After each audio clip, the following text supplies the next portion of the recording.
विजयनगर साम्राज्य की स्थापना 1336 ईस्वी में हरिहर और बुक्का नामक दो भाइयों ने की थी।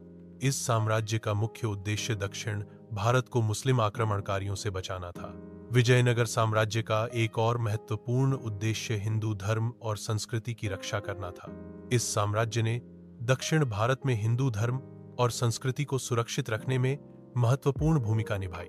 कृष्णदेव राय 1509-529 ई तुलुव वंश के सबसे प्रसिद्ध राजा थे।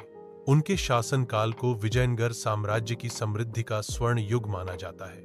कला, साहित्य और स्थापत्य कला के क्षेत्र में उनके शासनकाल में अभूतपूर्व विकास हुआ।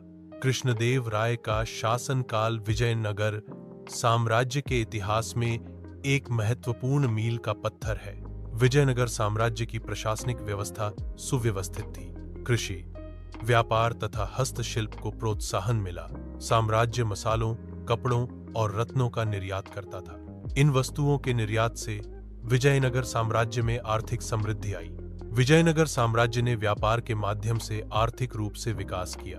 विजयनगर साम्राज्य न केवल राजनीतिक शक्ति का केंद्र था, यह दक्षिण भारत में सांस्कृतिक पुनर्जागरण का प्रतीक भी था। हम्पी के मंदिर विजयनगर साम्राज्य की स्थापत्य कला की उत्कृष्टता को दर्शाते हैं। हम्पी की मूर्तियां विजयनगर साम्राज्य की कलात्मक समृद्धि को दर्शाती हैं। मंदिर और मूर्तियां विजयनगर साम्राज्य की सांस्कृतिक विरासत का अभिन्न अंग है। विजयनगर साम्राज्य ने दक्षिण भारत की कला और संस्कृति को एक नई दिशा दी।